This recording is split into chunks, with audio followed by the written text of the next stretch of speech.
اللہ وبرکاتہ۔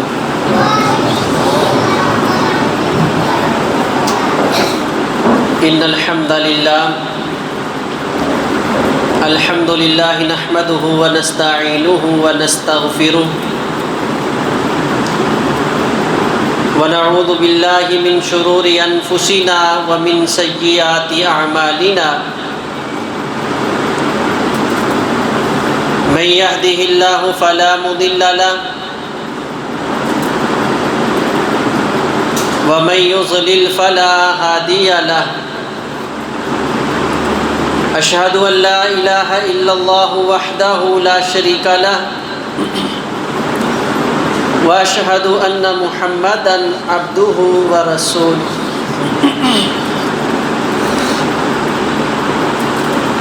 أما بعد فإن خير الحديث كتاب الله وخير الهدي هدي محمد صلى الله عليه وسلم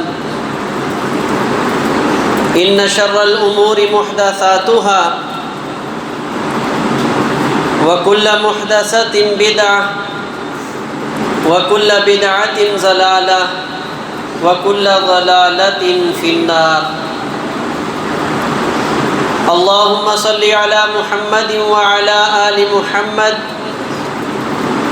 كما صليت على إبراهيم وعلى آل إبراهيم إنك حميد مجيد اللهم بارك على محمد وعلى آل محمد كما باركت على إبراهيم وعلى آل إبراهيم إنك حميد مجيد قد قال الله تبارك وتعالى في القرآن المجيد والفرقان الحميد أعوذ بالله السميع العليم من الشيطان الرجيم من همزه ونفخه ونفسه بسم الله الرحمن الرحيم ولا تمش في الأرض مرحا إنك لن تخرق الأرض ولن تبلغ الجبال طولا وقال النبي صلى الله عليه وسلم يحشر المتكبرون يوم القيامة أمثال الذر ويعلوهم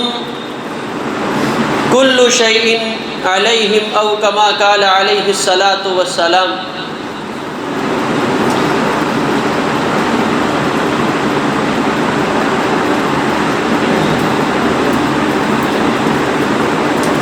دین اسلام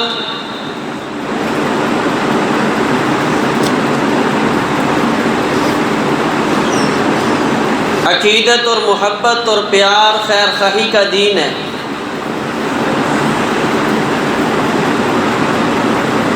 اور اس دین نے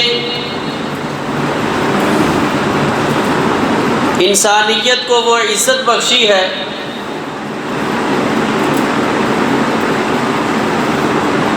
جو کسی اور دین نے انسانیت کو عزت نہیں بخشی۔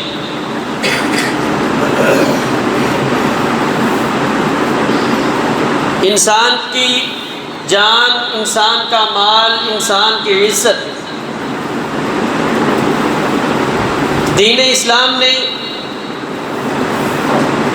کلی طور پہ اس کی حفاظت کی ہے، حتیٰ کہ رسول اللہ صلی اللہ علیہ وسلم نے حجۃ الوداع کے موقع پہ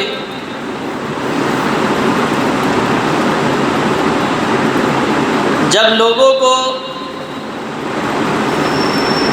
تکمیل دین کی خوشخبریاں سنائی جا رہی تھی تو آپ نے اس وقت بھی انسانیت کی عزت اپنے صحابہ کو اس کا درس دیا،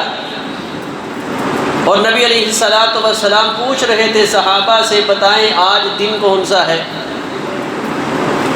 یہ شہر کون سا ہے،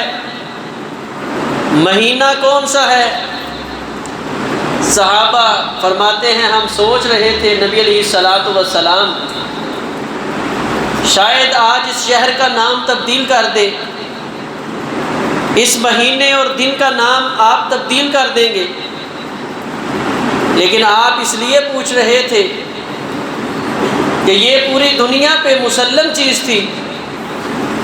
کہ یہ دن بھی عصمت والا ہے، یہ شہر بھی عصمت والا ہے، یہ مہینہ بھی عصمت والا ہے، تو آپ نے 3 حرمتیں اکٹھی کر کے فرمایا، ایک مسلمان کی عزت اور جان دوسرے مسلمان کے لیے اس سے بھی زیادہ قابل احترام ہے، یعنی کہ 3 قابل عزت چیزوں کی حرمت ایک جگہ اکٹھی ہو جائے اور ایک مسلمان کی عزت اور احترام پھر بھی ان سے زیادہ ہے۔ اسی لیے سنن ابن ماجہ کے اندر روایت موجود ہے، حضرت عبداللہ ابن عمر رضی اللہ تعالیٰ عنہ کعبۃ اللہ کے سامنے کھڑے ہیں اور اللہ کے اس عظیم گھر کو مخاطب کر کے فرما رہے ہیں، اے کعبۃ اللہ، تیری عزت، تیری عظمت لوگوں کے ہاں بہت زیادہ ہے، لیکن آج اگر تیری عزت کا مقابلہ اللہ کے ہاں کسی مسلمان سے کروایا جائے تو میں نبی کا صحابی اس بات کی واضح جو ہے تصدیق کرتا ہوں کہ ایک مسلمان کی عزت اے بیت اللہ تیرے سے کئی گنا بڑھ کے اللہ کے ہاں ہے۔ یہ مسلمان کی عزت اور احترام ہے جو شریعت اسلامیہ نے مسلمان کو دیا ہے، انسان کو دیا ہے، اور جو چیزیں اسلام مسلمان کی عزت پہ حرف لاتی تھی شریعت اسلامیہ نے ان ساری چیزوں کو حرام کر دیا ہے۔ مثال کے طور پہ شراب ہے، اب اس کو شریعت نے حرام کیوں کیا ہے کہ اس کے پی لینے کے بعد آدمی کی عقل کام نہیں کرتی، کوئی آدمی دوسرا اس مسلمان کو حقارت کی نگاہ سے نہ دیکھے، اس وجہ سے شریعت اسلامیہ نے شراب کو جو ہے مسلمانوں پہ حرام کر دیا ہے۔ اسی طرح کئی ایک اہم معاملات شریعت اسلامیہ نے ان کو حرام کیا ہے صرف اسی وجہ سے کہ مسلمان کی عزت، مسلمان کی جان، مسلمان کا مال محفوظ ہو جائے اور مسلمان کسی کے سامنے نظریں جھکا کے کھڑا نہ ہو۔ اور یہی تعلیم شریعت اسلامیہ نے ہر مسلمان کو دی ہے کہ جس طرح میں یہ چاہتا ہوں کہ میں قابل عزت اور قابل احترام بنوں معاشرے کے لیے، تو اس کا بہترین طریقہ کیا ہے کہ میں ہر دوسرے مسلمان بھائی کو عزت دوں، اور رسول اللہ صلی اللہ علیہ وسلم نے اس کو ایمان کا معیار قرار دیا ہے۔ نبی علیہ الصلاۃ والسلام نے فرمایا لا یؤمن احدکم حتی یحب لاخیہ ما یحب لنفسہ، میرا کوئی امتی اس وقت تک مومن اور مسلمان نہیں ہو سکتا حتی یحب لاخیہ ما یحب لنفسہ، حتیٰ کہ وہ اپنے بھائی کے لیے انہی باتوں کو پسند کرنا شروع کر دے جو وہ اپنے نفس کے لیے پسند کرتا ہے۔ یعنی اپنے بھائی کو سامنے کھڑا کیا ہے تو یہ ایسے سمجھ رہا ہے کہ یہ میرا بھائی نہیں ہے، یہ میں ہی ہوں، میں کیا چاہتا ہوں، جو مجھے مطلوب و مقصود ہے وہی آدمی دوسرے مسلمان بھائی کو عطا کرتا ہے۔ عزت چاہیے تو آپ ان کو عزت دیجئے، اور اس کے مقابلے میں کسی کی تحقیر، کسی کی تنقیص شریعت اسلامیہ اس کو قطعاً پسند نہیں کرتی، اور اللہ تبارک و تعالیٰ نے بڑی سختی کے ساتھ اس چیز سے روکا، یا ایھا الذین آمنوا لا یسخر قوم من قوم عسى ان یکونوا خیرا منہم، کسی مسلمان کو یہ اجازت نہیں ہے کہ کسی مسلمان کی تحقیر کرے، اس کا مذاق اڑائے، اس کی عزت کو اچھالے۔ فرمایا تمہیں نہیں پتہ عسى ان یکونوا خیرا منہم کہ اللہ کے ہاں تم دونوں میں سے زیادہ بہتر کون ہے۔ امید ہے، قریب یہ ہے کہ جس کو ہم حقارت کی نگاہ سے دیکھ رہے ہیں وہ اللہ کے ہاں پتہ نہیں کتنا پسندیدہ ہوگا۔ اور اسی چیز کی تعلیم رسول اللہ صلی اللہ علیہ وسلم اپنے صحابہ کو دیتے رہے۔ حضرت ابو ذر غفاری رضی اللہ تعالیٰ عنہ یہ عام صحابی نہیں ہے، عام صحابی کا بھی بڑا مقام، بڑی عزت اور عظمت ہے، لیکن میں قربان جاؤں یہ وہ صحابی رسول ہیں جن کے اسلام لانے پہ رسول اللہ صلی اللہ علیہ وسلم نے فرمایا تھا وَأَمَّا الْغَفَارُ فَقَدْ غَفَرَ اللَّهُ، ابو ذر اللہ کو تیرا ایمان اتنا پسند آیا ہے، تیرے ایمان لانے کی وجہ سے اللہ نے پورا قبیلہ غفار کو بخش کے رکھ دیا، پورا قبیلہ بخش دیا ہے۔ کتنا مضبوط ایمان ہوگا ابو ذر غفاری رضی اللہ تعالیٰ۔ ایک دن کسی بات پہ آپس میں بیٹھے ہیں، باتیں کرتے کرتے سیدنا بلال رضی اللہ تعالیٰ سے کچھ بات ہو گئی، تو زبان سے کیا نکلا، کیونکہ یہ حبشی تھے، تو فرمانے لگے کہ آپ تو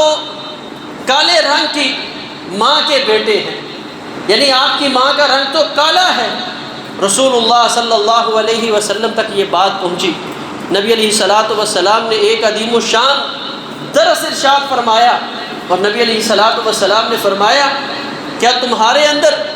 ابھی جاہلیت والے معاملات ہیں؟ میں نے تو یہ سمجھا تھا کہ میں نے آپ کی تربیت کی ہے اور آپ ان چیزوں سے نکل گئے ہیں، اب عزت مسلم ایک دوسرے کا احترام کوٹ کوٹ کے تمہارے اندر بھر دیا گیا ہے، لیکن یہ بات نے مجھے بڑی تکلیف دی ہے۔ آپ سوچیں کتنی تکلیف نبی علیہ الصلوۃ والسلام کو ملی ہوگی کہ ابو ذر غفاری رضی اللہ تعالیٰ عنہ کھڑے ہوئے، حضرت بلال رضی اللہ تعالیٰ عنہ کے قدموں پہ اپنے چہرے کو رکھ دیا، ملتے جا رہے ہیں۔ فرمایا بلال جب تک تم مجھے معاف نہیں کرے گا ابو ذر تیرے قدموں سے اپنا چہرہ نہیں اٹھائے گا۔ لا یسخر قوم من قوم عسى ان يكونوا خيرا منهم، یہ اللہ جانتا ہے بہتر کون ہے۔ کسی عہدے شہرت، کسی مال و دولت کی بنیاد پہ کسی دوسرے مسلمان کو حقیر سمجھنا یہ اللہ کے ہاں انتہائی برا اور گندا عمل ہے، اور پھر اس طرح کا کچھ اظہار کر دینا اللہ کے پاک پیغمبر علیہ الصلوۃ والسلام کو یہ انتہائی ناپسندیدہ لگتا تھا۔ ام المومنین اماں جی عائشہ صدیقہ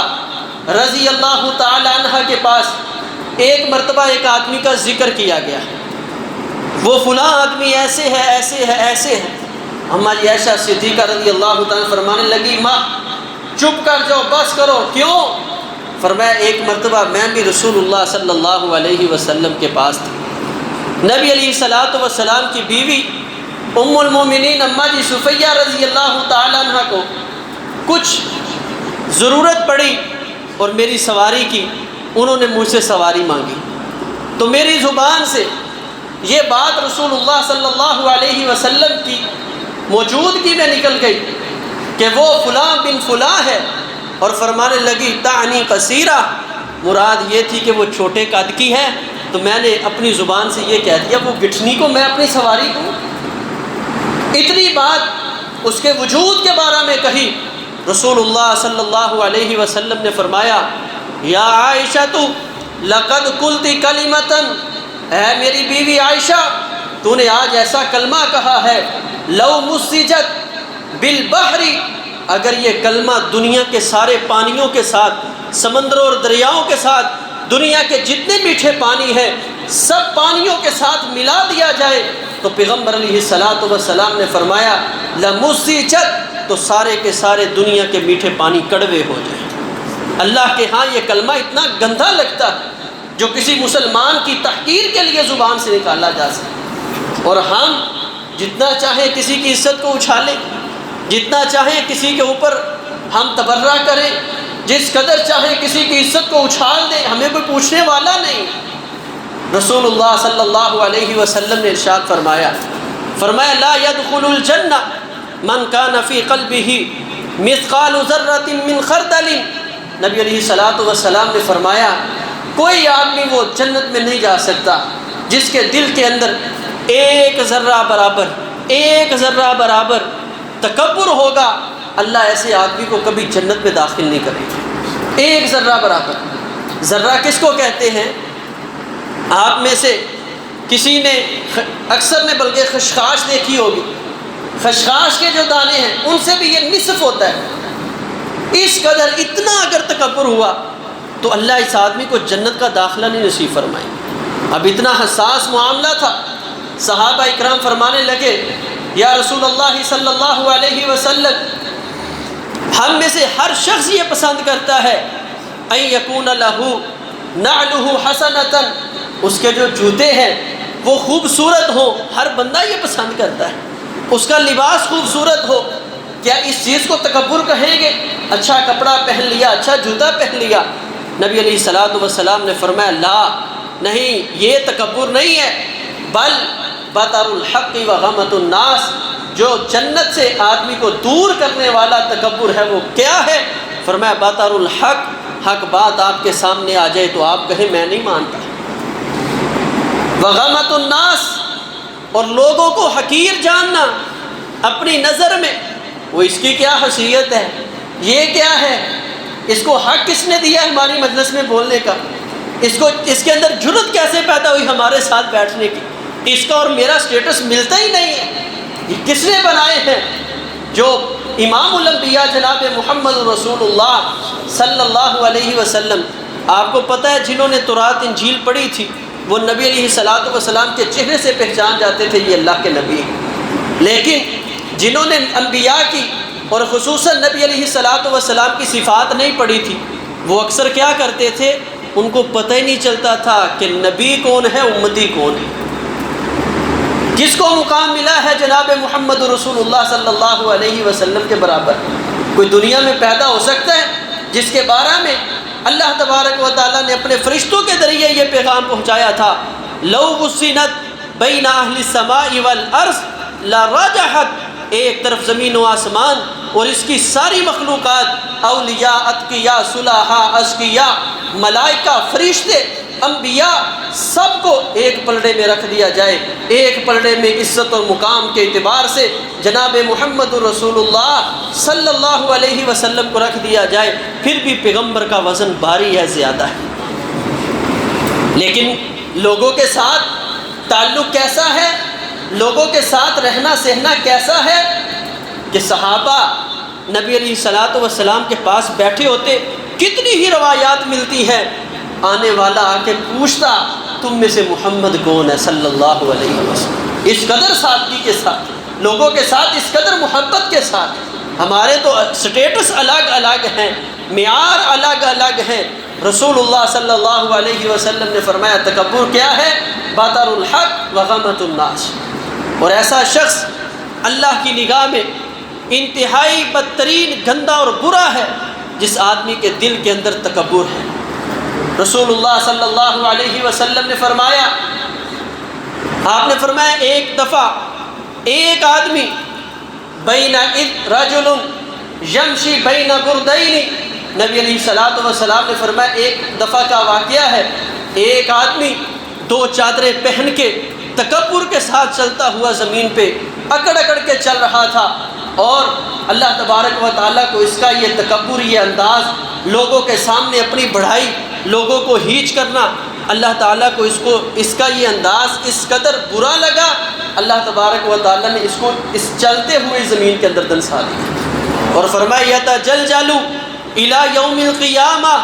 اس کی چال اتنی گندی چلی، اس نے اللہ کو اتنی گندی اس کی یہ چال اور انداز لگا جو اس نے چلا تھا دوسرے لوگوں کو حقیر جاننے کے لیے، فرمایا یہ اس کا عمل اب قیامت تک یہ زمین کے اندر دنستا ہی جائے گا، اس کا یہ کام چلتا رہے گا۔ یہاں شارحین نے یہ بات بھی ذکر کی ہے، جس جگہ چغل خور کو عذاب قبر ہوتا ہے اسی طرح متکبر آدمی کو بھی عذاب قبر ہوتا ہے، مرنے کے بعد اللہ تعالیٰ اس کو پریشانیوں کے ساتھ دوچار کر دیتے ہیں۔ تو اگر اپنی قبر ٹھنڈی کرنی ہے تو دنیا میں پھر دوسرے لوگوں کے ساتھ مزاج ٹھنڈے کرنے پڑیں گے، اپنے اندر سے یہ تکبر، یہ بڑا پن، انانیت یہ نکالنی پڑے گی۔ اور رسول اللہ صلی اللہ علیہ وسلم کا ارشاد ہے،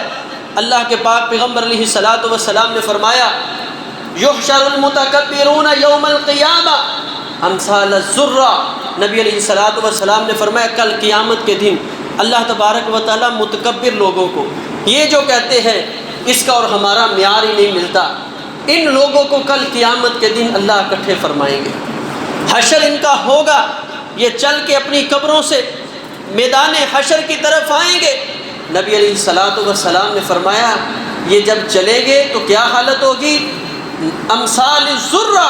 نبی علیہ الصلوۃ والسلام نے فرمایا یہ سفید چیونٹیوں کی طرح، ایک ہوتی ہے عام ہمارے یہاں سرخ چیونٹی، اور ایک اس سے بھی نصف ہوتی ہے سفید چیونٹی۔ نبی علیہ الصلوۃ والسلام نے فرمایا اللہ ان کو قیامت کے دن اتنی جسامت دے گا جتنی سفید چیونٹیوں کو دی ہوئی ہے۔ یہ متکبر، یہ اپنے آپ کو بڑا کہنے والے، اور فرمایا ان کی جو صورت ہے، شکل ہے، یہ اللہ تبارک و تعالیٰ انسانوں والی رہنے دیں گے۔ جب ان کو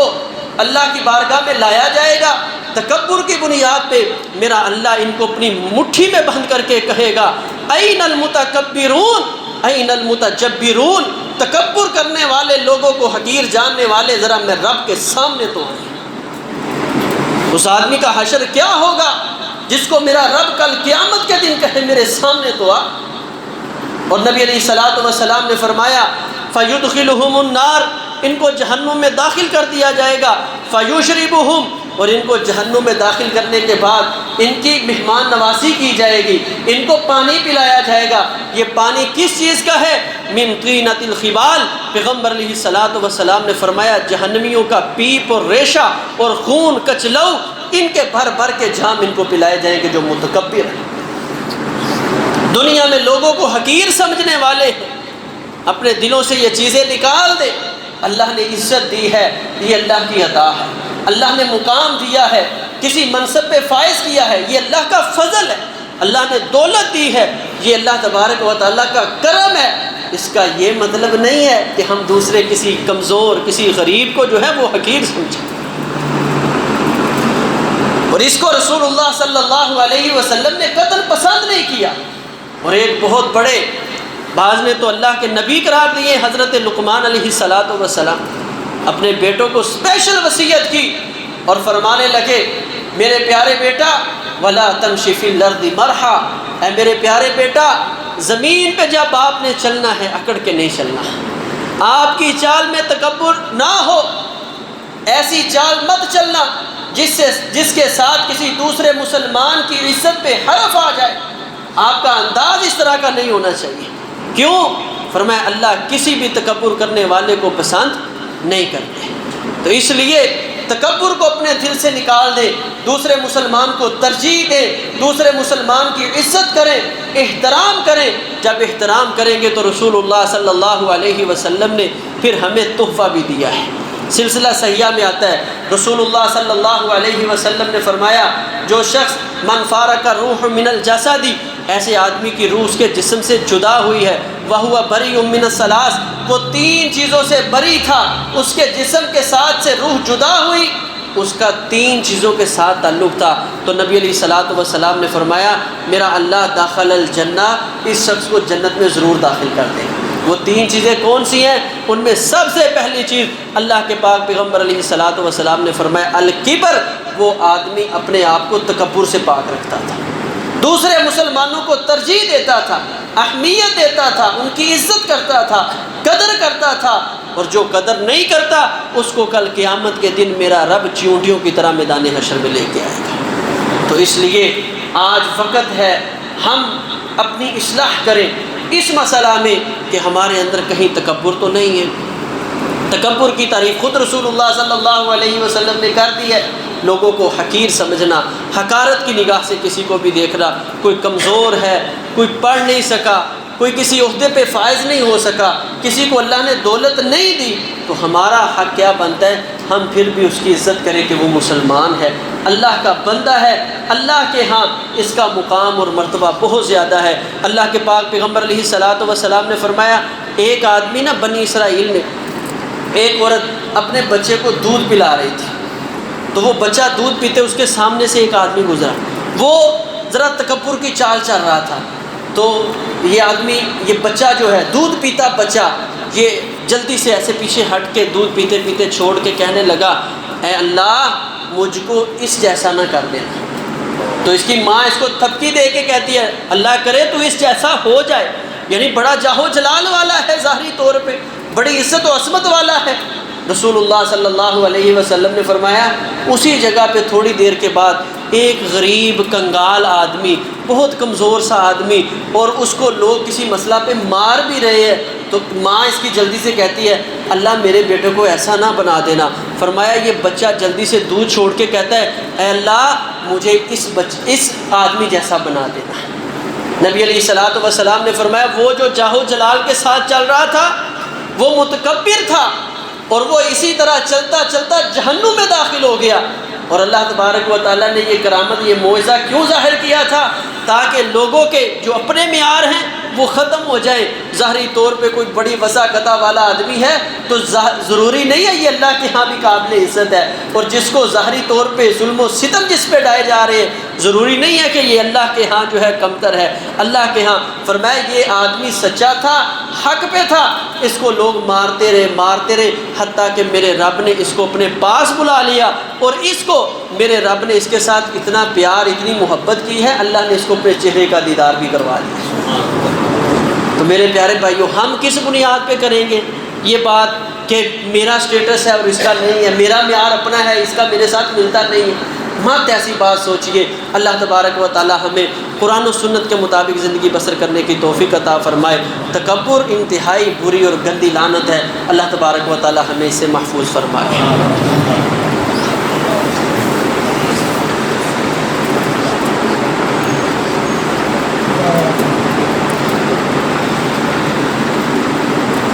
ان الحمد للہ نحمده ونستعینه ونستغفره ونعوذ باللہ من شرور انفسنا ومن سیئات اعمالنا من يهده الله فلا مضل له ومن يضلل فلا هادي له اشهد ان لا اله الا الله وحده لا شريك له واشهد ان محمدا عبده ورسوله اللهم صل على محمد وعلى آل محمد وبارك وسلم وصل علیہ۔ تکبر کرنے والا آدمی، دوسرے مسلمان کو حقیر سمجھنے والا آدمی اللہ تبارک و تعالیٰ کے ہاں انتہائی گندا اور برا لگتا ہے، اور یہ اللہ کی رحمت سے دور ہو جاتا ہے۔ یہ آدمی عذاب قبر کا مستحق ہو جاتا ہے۔ تکبر کرنے والا کل قیامت کے دن ذلیل و رسوا ہو جائے گا، اور اس کا نتیجہ اللہ تبارک و تعالیٰ نے جہنم رکھا ہے۔ اور نبی علیہ الصلوۃ والسلام نے فرمایا متکبر آدمی کے لیے جو اللہ نے وادی تیار کیا نا وہ بولس ہے، بولس وادی اللہ نے متکبرین کے لیے رکھی ہے۔ یہ سب سے زیادہ سخت جو ہے نا آگ اللہ تبارک و تعالیٰ نے اسی بولس وادی میں رکھی ہے۔ تو اس سختی کی وجہ سے ان کے جسم سے جو کچلو نکلے گا اللہ ان متکبر لوگوں کو یہی پلائیں گے۔ اور دنیا میں نبی علیہ الصلوۃ والسلام نے فرمایا جو سب سے بڑا نقصان ہوتا ہے نا متکبر آدمی کا، فرمایا اللہ تبارک و تعالیٰ نے ہر آدمی کے پاس اس کو عقل اور حکمت یہ اللہ تبارک و تعالیٰ نے ہر آدمی کے لیے رکھی ہوتی ہے۔ جیسے انسان پیدا ہوتا ہے اللہ ایک فرشتے کی ڈیوٹی لگا دیتے ہیں بھی اس کو حکمت عطا کر، سوچ سمجھ عقل عطا کر۔ تو نبی علیہ الصلوۃ والسلام نے فرمایا اذا تواضع قیل للملک، جب یہ آدمی عاجزی کرتا ہے دوسرے مسلمان کو عزت دیتا ہے تو فرشتوں کو کہا جاتا ہے کہ بھئی اس کو مزید عقل عطا فرما، حکمت عطا فرما، اس کے اندر سمجھ بوجھ جو ہے وہ پیدا فرما، تو اس کی عقل تیز ہوتی جاتی ہے۔ اور جو آدمی متکبر ہوتا ہے اللہ تبارک و تعالیٰ فرشتے کو کہتے ہیں کہ جو اس کو عقل دی ہے نا ذا حکمت کو، اس کی تو وہ حکمت بھی اٹھا لے، وہ سوچ سمجھ بھی اٹھا لے، پھر یہ احمق ہو جاتا ہے۔ آپ نے اکثر سنا ہوگا اس کے پاس مال تو پڑا ہے لیکن اس کو بولنے کا پتہ نہیں ہے، وہ بندہ بیوقوف ہو گیا ہے، عقل ہی نہیں ہے اس کو۔ اصل میں کیا ہوتا ہے تکبر آ جاتا ہے۔ تو اگر آپ چاہتے ہیں، کیونکہ اللہ تبارک و تعالیٰ فرماتے ہیں وَمَن يُؤْتَ الْحِكْمَةَ فَقَدْ أُوتِيَ خَيْرًا كَثِيرًا، دنیا آخرت کی بھلائی حاصل کرنے والا اگر کوئی شخص دیکھنا ہے تو وہ شخص ہے جس کو اللہ نے حکمت عطا کی۔ تو حکمت کیسے ملتی ہے؟ اپنے دل سے تکبر نکال دیں، اپنے دل میں تواضع لے کے آئیں، دوسرے مسلمان بھائی کی عزت احترام لے کے آئیں۔ اللہ تبارک و تعالی ہمیں ایک دوسرے کی عزت کرنے کی توفیق عطا فرمائے۔ ایک